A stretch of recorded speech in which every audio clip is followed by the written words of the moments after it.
Bruce, once again, Rupert Murdoch on the hot seat. What's the latest?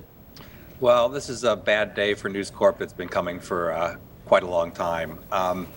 Ever since they started going before Parliament in about 2009 to try to explain the phone hacking scandal, which initially started at a modest level and later exploded, the company and some of its executives sought to minimize and downplay the extent of the illegal behavior at the company, and that has all, as we know, unraveled on them in a very spectacular fashion over the last year. And now today is the day when Parliament came forward with a committee report that says not only that some members, some executives at News Corp actually mislead Parliament in their testimony, but they go even further and say that Rupert Murdoch, the chairman and chief executive, is unfit, not a fit person to oversee a major international company. Wow, what a change of pace. Bruce, I mean, for years, British politicians have really tried to curry favor with Rupert Murdoch, now kind of biting the hand that feeds them. Well, I don't know who was feeding who, but that definitely the tables have turned, and this is actually now a political issue that is going to continue to get worse and not better for Murdoch's and for News Corp for the following reason. By saying that he's not a fit person, they're playing into a whole separate regulatory debate that is very important to News Corp that's underway in the UK. Ofcom, the communications regulator here, is examining whether B-Sky-B and its owners are fit and proper to hold a broadcasting license here. That's a very important and lucrative property for News Corp. And so if at some point in the future they are declared not fit and proper, as this parliamentary committee report indicated today, then News Corp has an even bigger problem than they've had these last few years. Well, Bruce, it would seem like, is there a genuine risk that the license to continue to broadcast could be pulled? That seems like, pretty much DEFCON 5.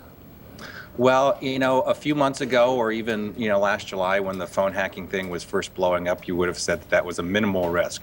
But over the last few weeks, we've seen Ofcom, the regulator, really get more serious in their investigation. They formed a team to start looking at the fit and proper question with News Corp. Now they have requested more documents that sort of play into that issue, and it seems to be steadily building in an intensity, not helped, by the way, by the revelations last week and the allegations that News Corp had according to some, unduly cozy relationship with another regulator who was overseeing their attempt to buy out all of B-Sky-B last year. So it's all, continues to gain momentum. What, a few months ago looked like a long shot now has you wondering whether there is something real that the company has to address there.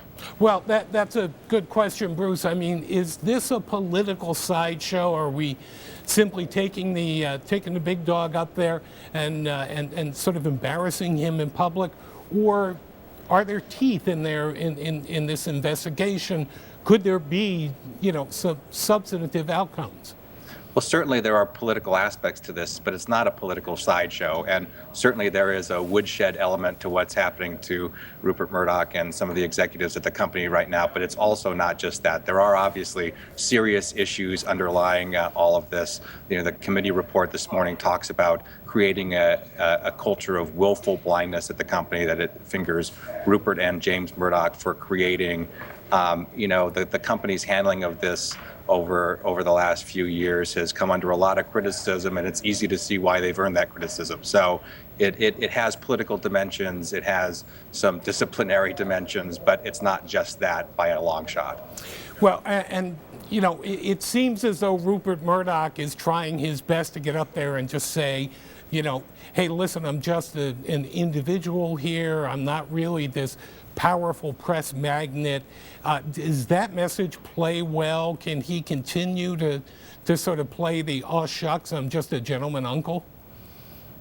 Well, I don't think he's quite said he's just a gentleman uncle, but he's certainly tried to minimize and deny that he has tried to call in political favors and use the company's newspapers to advance his commercial agendas. People will believe what they want about that. He has a decades-long track record of interacting with the power brokers in the UK and all around the world, really. And so I think people can draw their own conclusions about that.